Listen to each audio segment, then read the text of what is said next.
Brazil അങ്ങനെ എതിരില്ലാത്ത ഗോളുകൾക്ക് ഹെയ്ത്തിയുടെ വിജയം ഏറ്റുവാങ്ങിയിരിക്കുകയാണ്. ബ്രസീലിന്റെ ഗംഭീര തിരിച്ചുവരവ് തന്നെയാണ് ഉണ്ടായിരിക്കുന്നത്. നമ്മൾ ഇപ്പോൾ ഉള്ളത് കോഴിക്കോട് പുതിയ പാലത്തെ ബിഗ് സ്ക്രീനിലാണ്.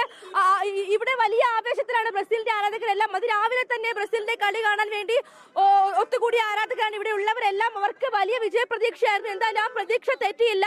നമുക്ക് ഇവരോട് ചോദിക്കാം, എങ്ങനെയുണ്ടായിരുന്നു കളി? അർജന്റീന ആരാധകനാണ്, മൂപ്പർക്ക് എന്താ പറയാനുള്ളതെന്നായിരിക്കും. എല്ലാ കഴിഞ്ഞ പ്രാവശ്യം എന്തോ ടീം പോരാന്നോ എന്തോ പറഞ്ഞു. എങ്ങനെയുണ്ടായിരുന്നു കളി? അടിപൊളി കളിയായിരുന്നു. ഫസ്റ്റ് ഹാഫിന്റെ അത്ര സെക്കൻഡ് ഹാഫിലേക്ക് എത്താൻ പറ്റിയില്ല. സെക്കൻഡ് ഹാഫ് നല്ലോണം കളിച്ചിട്ടുണ്ട്, പക്ഷെ ഗോൾ അടിക്കാൻ കഴിഞ്ഞില്ല എന്നുള്ള സത്യമാണ്. അത് അടുത്ത സ്കോട്ട്ലാൻഡിനുള്ള കളി നമ്മൾ അടിച്ചു പൊളിക്കും. 100% ഗ്രൂപ്പ് ചാമ്പ്യന്മാരായിട്ട് നമ്മൾ ജയിക്കും. നെയ്മറിന്റെ ഒരു കുറവ് ഉണ്ടായോ? നെയ്മറെ കുറവുണ്ട്. ഇപ്പൊ നമുക്ക് നിരാശ എന്ന് പറയുമ്പോൾ റാഫിഞ്ഞിന് പരിക്കാ.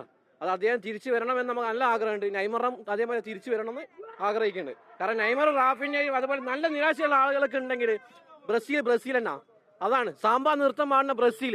അത് തിരിച്ചു വന്നിരിക്കും വീണ്ടും ശക്തരായിട്ട് തിരിച്ചു വരും നമ്മൾ ചാമ്പ്യന്മാരായിട്ട് കേട്ടോ. ഗ്രൂപ്പ് അതാണ് ആ വലിയ മൊറോക്കോയുമായി സമനില എത്തിയപ്പോൾ അടുത്ത മത്സരം ഗോളുകൾ നേടി വിജയിക്കുന്ന പ്രതീക്ഷ തന്നെയായിരുന്നു ബ്രസീൽ ആരാധകർ ഉണ്ടായിരുന്നത്. വലിയ വെല്ലുവിളിയും അവർ മറ്റ് ടീമുകളുമായി നടത്തിയിരുന്നു. എന്തായാലും ആവേശം അലകുകയാണ്. എങ്ങനെയുണ്ടായിരുന്നു കളി? മഞ്ഞപ്പഴ കുതിച്ചിട്ടുള്ളു മക്കളെ, അതാദ്യം ആലോചിച്ചോ. ഇനി ഓരോരോ സാധനം കപ്പ് ഞമ്മക്കെന്നാടാ.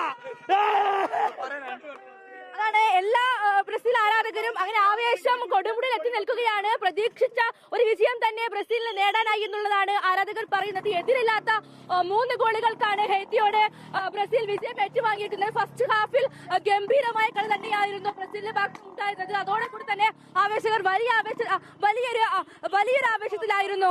ക്യാമറാമാൻ അഭിലാഷ് പള്ളിക്കൽക്കൊപ്പം വർഷ ഗിരീഷ്, 24 കോഴിക്കോട്.